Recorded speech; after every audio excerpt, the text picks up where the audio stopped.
കൂട്ടുകാരെ കേട്ടിടാം നന്മയാം വാക്കുകൾ, ചേർന്നിരിക്കാം കൂട്ടുകൂടാം നന്മ തൻ വഴികളിൽ.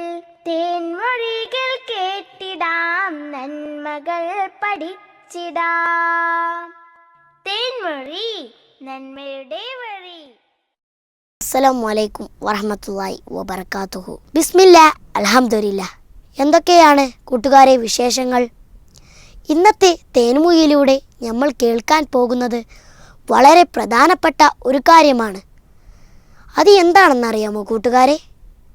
അത് മറ്റൊന്നുമല്ല, അള്ളാഹുവിൻ്റെ കലാമിനെ കുറിച്ച് തന്നെയാണ്.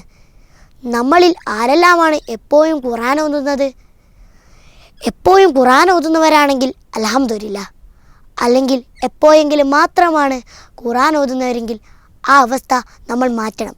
എന്നിട്ട് എന്നും സ്ഥിരമായി ഖുർആൻ ഓതണം.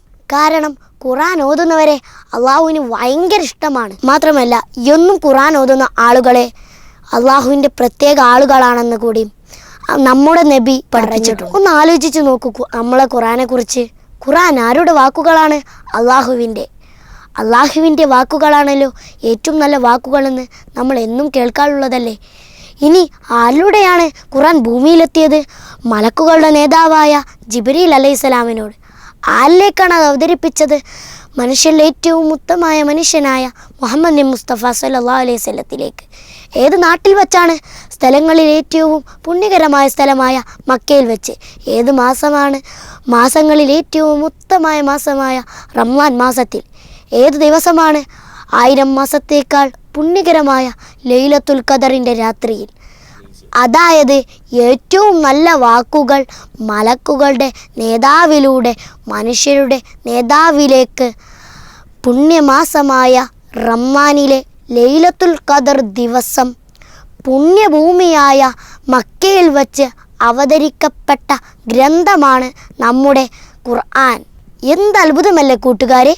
മാത്രമല്ല ആ ഗ്രന്ഥം പാരായണം ചെയ്യുന്ന എല്ലാവർക്കും അതിൻ്റെ പുണ്യം കിട്ടുമെന്ന് മുത്തുനബി സല്ലല്ലാഹു അലൈഹി വസല്ലം പറഞ്ഞിട്ടുണ്ട്. എന്താണ് നബി പറഞ്ഞതെന്നറിയാമോ? ഹൈറുക്കും മൻ തഅല്ലമൽ ഖുർആന വഅല്ലമഹു. നിങ്ങളിൽ ഏറ്റവും നല്ല മനുഷ്യർ ഖുർആൻ പഠിക്കുന്നവരും അത് പഠിപ്പിക്കുന്നവരുമാണെന്ന്. അതുകൊണ്ട് ഇനി എന്നും നിങ്ങൾ ഖുർആൻ ഓതില്ലേ കൂട്ടുകാരെ? ഇൻഷാ അല്ലാഹ് എന്നും നമുക്ക് ഖുർആൻ ഓതണം. അസ്സലാമു അലൈക്കും വറഹ്മത്തുള്ളാഹി വബറകാതുഹു.